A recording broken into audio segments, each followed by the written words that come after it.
I worked in the Granite Mountain Records Vault for the LDS Church in Little Cottonwood Canyon for 8 years, literally inside a granite mountain. I had many experiences there, and so did my co-workers. I'll start by explaining my beliefs, because whether someone is religious, spiritual, or none of the above, I believe context adds to the story and the unique perspective of the storyteller. I grew up in a religious family, but not a very spiritual one.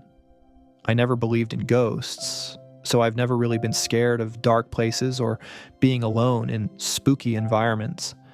And I grew up in a relatively haunted area of the country, near San Francisco, Half Moon Bay, Colma, the graveyard capital of the world, and the Winchester Mystery Mansion.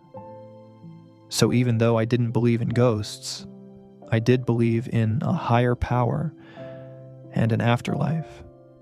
I worked in a church-owned archival organization. These stories aren't elaborate, but the mystery of the location and the conspiracy theories surrounding it make the experiences fascinating, sometimes more so than the actual events. Inside the archives were vaults and cross vaults, storage areas that were extremely cold, and production areas that were chilly, just not as cold as storage. In storage, we kept old artifacts and books of significant value. What we were best known for, however, was genealogical data. We had millions of microfilm and microfiche containing pictures of records from all over the world. Catholic records, land records, adoption records, journals, and the list goes on. The production areas were where the preservationists worked. We had 3 main jobs: digitize the records, make duplicate physical copies to send to research centers, and restore and preserve books, artifacts, and microfilm. Common experiences of feeling a presence. It's hard to pinpoint specific stories because they happened so frequently. I had them, my co-workers had them. It was not uncommon for one of us to be back in the vault, the storage areas. Because of the security measures, we always knew for certain when we were the only person inside a vault. There were 6 vaults. When retrieving items, I would frequently hear footsteps or feel a presence. It was really a 6th sense that's hard to describe. Often it involved a chill throughout my body, not because the vaults were kept at 34 degrees, but because the feeling was overwhelming. The footsteps were very audible, and when you're 700 feet inside a granite mountain, you can imagine how deadly silent everything is. My personal experience, seeing a figure.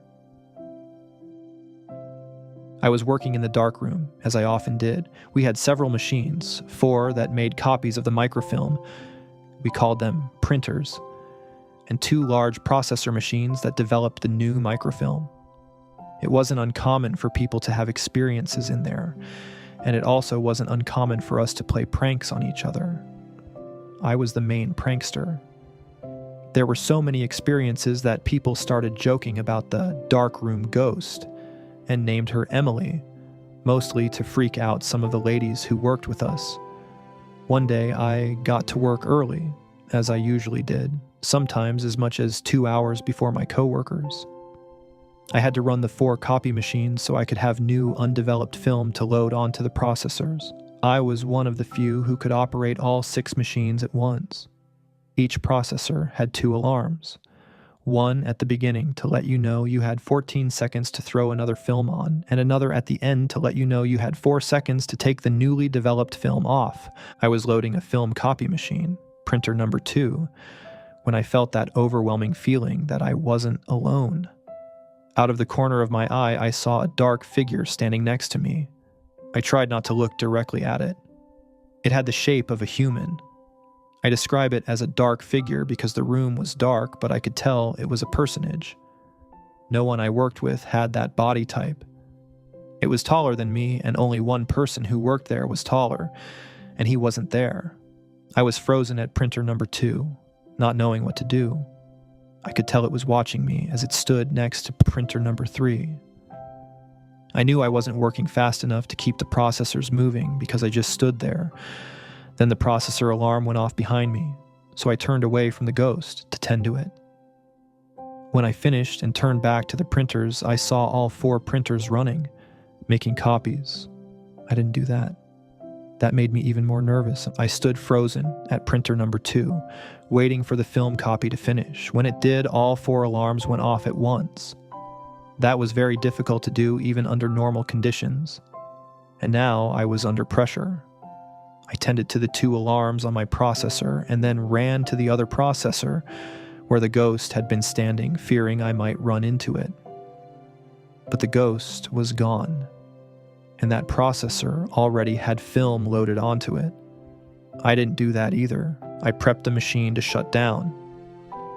You can't just shut it off. You have to prep it and wait about 5 minutes. So I prepped both machines because I needed to mentally process what had just happened.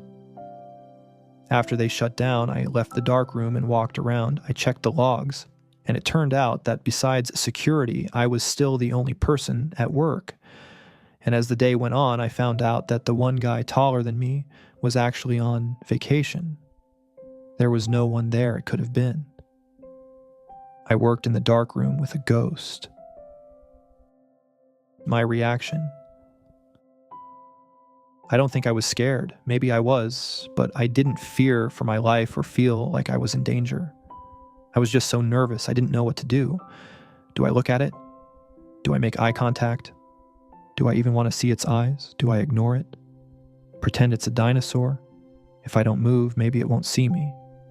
Do I speak to it? Do I say thank you? I had never been in a situation like that before. It was so clear that I had seen and felt something paranormal.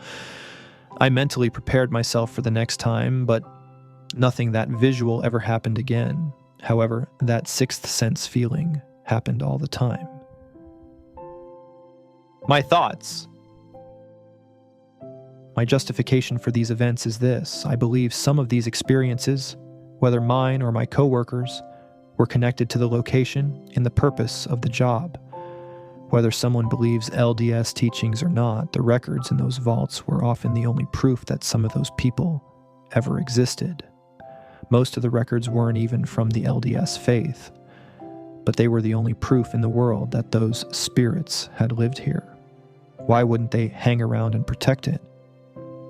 Another thought, which might contradict my experience, is that these events often happened in places where one of the senses was blocked, either the quiet vaults or the dark room. Could it be that in extreme quiet our awareness increases, making us hear things? Or are our brains filling in the missing puzzle pieces? When it's dark and lonely, does that heightened awareness make us see something? Or again, is our brain filling in what it can't see? I like to think it's probably both, but in a way, does it matter? Could it simply be a mode of unlocking what our brain is capable of? Ultimately, I believe my experience was real, and not just real to me. Actual work was being done. I didn't see the figure doing the work, but I saw the machines running exactly as if I had done it.